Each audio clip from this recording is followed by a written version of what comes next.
ધોરણ 9 માં chapter number 11 પૃષ્ઠફળ અને ઘનફળ, જેમાં આજે આપણે એક ટોપિક છે પૃષ્ઠફળ, તેની સમજૂતી મેળવવાની છે. હવે તમને પૃષ્ઠફળ કોને કહેવાય એ ખબર હોવી જોઈએ. તો તમે આ શબ્દ સાંભળ્યો છે કે પૃષ્ઠફળ, પણ પૃષ્ઠફળ શું છે? પૃષ્ઠફળ કોને કહેવાય? પૃષ્ઠફળ કેવી રીતે શોધાય? એ વસ્તુ ખબર હોવી જોઈએ. તો આજે બે શબ્દ મારા મગજમાં આવે. એક શબ્દ છે ક્ષેત્રફળ અને બીજો છે પૃષ્ઠફળ. તો ક્ષેત્રફળ કોને કહેવાય અને પૃષ્ઠફળ કોને કહેવાય? આ બે વસ્તુ તમને ક્લિયર સમજ પડે તો તમે ગણિતમાં સૂત્ર મૂકીને કોઈ પણ વસ્તુનું ક્ષેત્રફળ, કોઈ પણ વસ્તુનું પૃષ્ઠફળ શોધી શકો છો. તો ક્ષેત્રફળ કોને કહેવાય તેની વ્યાખ્યા આપણે જોઈએ. કોઈ પણ પદાર્થે સપાટી પર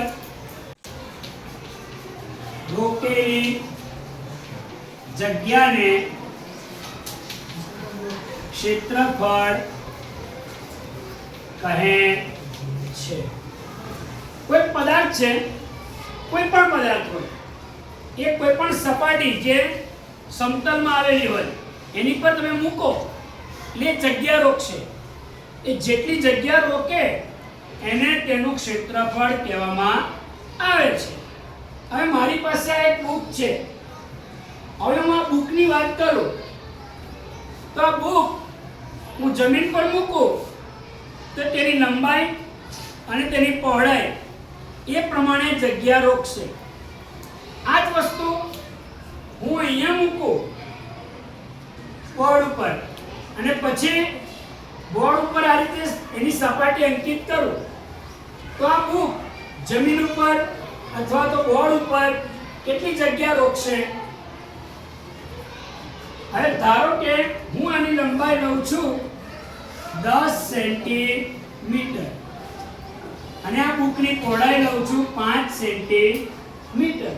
તો મારી જે ચોપડી છે એ ચોપડીએ કેટલી જગ્યા રોકી હશે?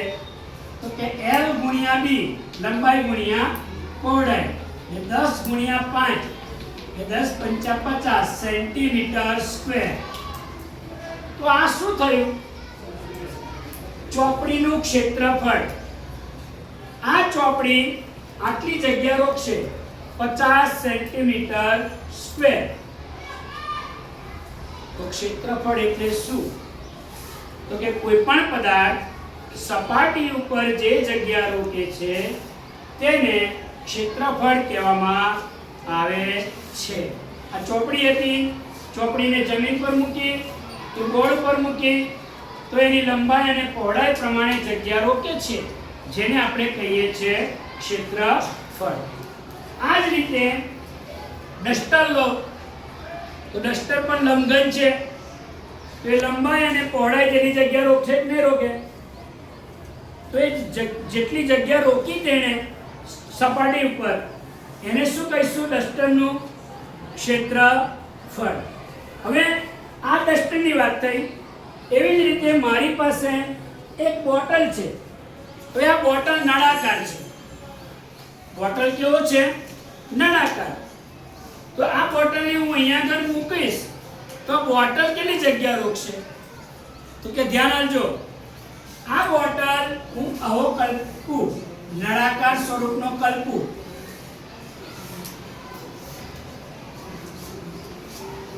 આ નળાકાર છે. તો આ નળાકાર બોટલ આમ હશે તો આ વક્ર સપાટી આ જગ્યા કેટલી રોકશે? પણ તો કે જો આડો પડેલો હશે તો વક્ર સપાટી જેટલી જગ્યા રોકશે. આ વક્ર સપાટી છે ને, કોઈ પણ જગ્યાએ કામ ચાલતું હોય તો સિમેન્ટનું ભૂંગળું તમે જોયું હશે. સિમેન્ટનું ભૂંગળું હોય છે એ કેવી સપાટી ધરાવે છે? વક્ર. કેવી સપાટી ધરાવે છે? વક્ર. પણ એ નીચે આમ પડેલી હશે જમીન ઉપર તો કેટલી જગ્યા રોકશે?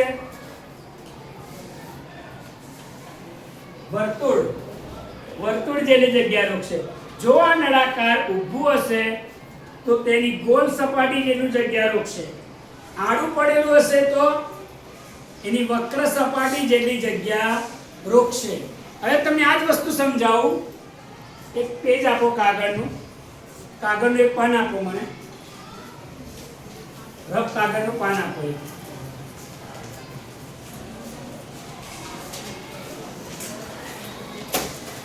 લાવ ચોપડો મારી પાસે.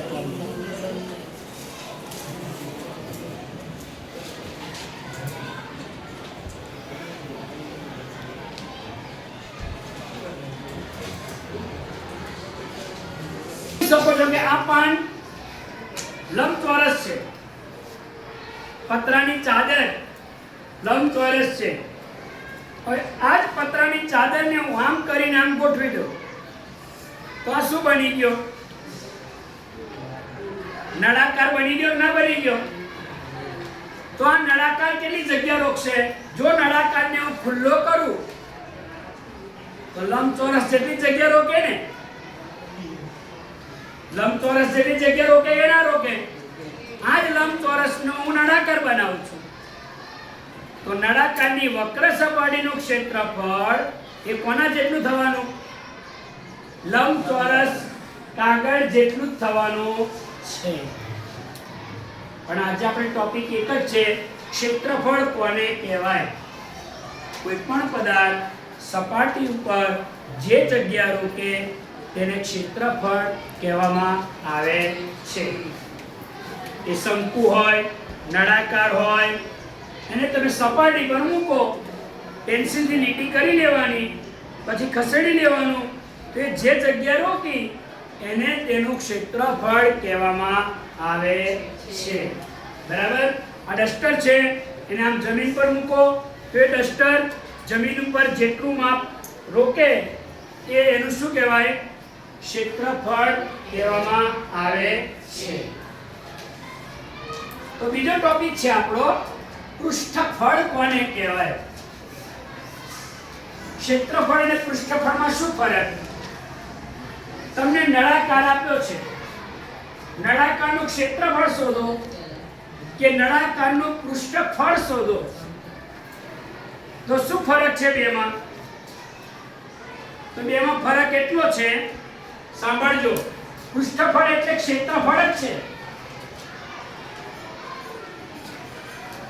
કેટલાક પદાર્થો એક કરતા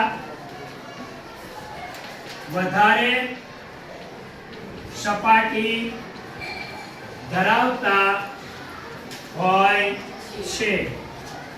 કેટલાક પદાર્થો એક કરતા વધારે સપાટી ધરાવે.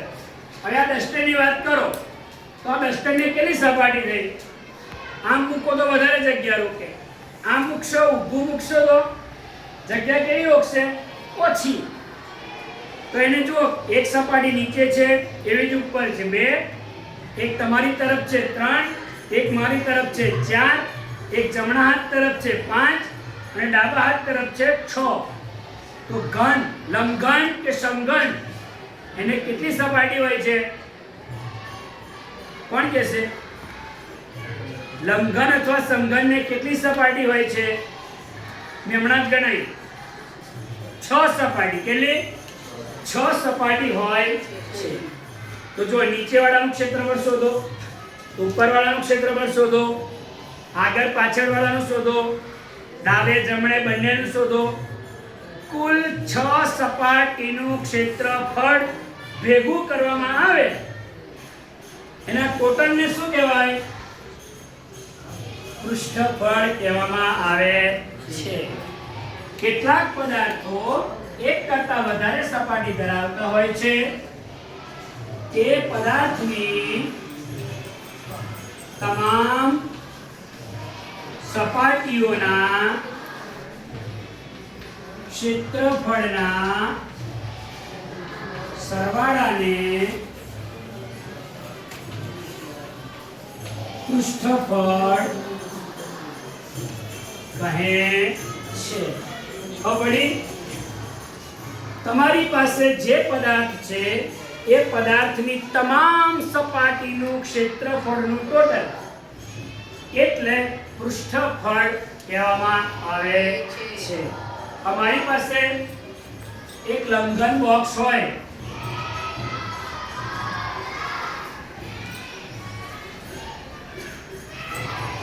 હવે આ બોક્સ તમે જોઈ શકો છો.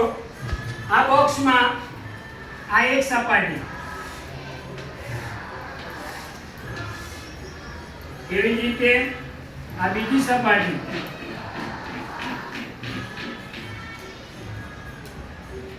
અને આ ત્રીજી સપાટી. તમને આ ત્રણ સપાટી દેખાય છે. બીજી સપાટી પાછળ છે. ને લંબઘન બોક્સ હોય એને કુલ કેટલી સપાટી હોય? 6. એ 6 સપાટીનું ક્ષેત્રફળ તમે ભેગું કરો, 6 સપાટીનું કુલ ક્ષેત્રફળ બરાબર પૃષ્ઠફળ. ક્ષેત્રફળ એટલે પૃષ્ઠફળ, પણ પેલામાં ક્ષેત્રફળ કેટલું હોય? સિંગલ, એકલું હોય. પણ બધી સપાટીનું ક્ષેત્રફળ ભેગું કરી દો એટલે એને શું કહેવાય? પૃષ્ઠફળ કહેવામાં આવે છે. હવે ખબર પડી ગઈ? આ જ વસ્તુ બેટા નળાકારમાં પણ થાય. આપણી પાસે નળાકાર હોય એટલે નળાકારની કેટલી સપાટી થશે? 3. કઈ? એક તો તળિયું, ઘરે અનાજ ભરવાનું પીપળું હોય, પાણી ભરવાની ટાંકી હોય, એ ટાંકીને તળિયું હોય કે ના હોય? એટલે એ તળિયું કેવા આકારનું હશે? ગોળ. પછી એનું ઢાંકણ કેવા આકારનું હશે? ગોળ. અને આ વક્ર સપાટી ખુલ્લી કરો તો શું બની જશે? લંબચોરસ. હમણાં કાગળનું બનાવ્યું હતું ને, આ કાગળ છે, આ કાગળનું આપણે શું બનાવીએ? આ રીતે ઘૂંઘરું બનાવી દઈએ તો આ નળાકારને કેટલી સપાટી થઈ? એક તો ગોળ લઈ એટલે વક્ર સપાટી, બીજું છે તળિયું, અને બીજું છે ઉપરનું ઢાંકણ. એટલે નળાકારને કુલ 3 સપાટી થઈ. 1, 2 અને 3. આ 3 સપાટીનું ક્ષેત્રફળ ભેગું કરું તો મને નળાકારનું શું મળે? પૃષ્ઠફળ. સમજ પડી? હજુ પણ કોઈને કોઈ પ્રશ્ન છે? ક્ષેત્રફળ કોને કહેવાય ને પૃષ્ઠફળ કોને કહેવાય? તો ક્ષેત્રફળ સિંગલ વસ્તુ હોય, સિંગલ સપાટી હોય, અને બધી સપાટીનું ભેગું કરું તો એને કહેવાય પૃષ્ઠફળ. આ બે વચ્ચે ડિફરન્સ નથી, પણ બે શબ્દોના આ જે બે શબ્દ છે એના પારિભાષિક અર્થ તમને ખબર હોવી જોઈએ.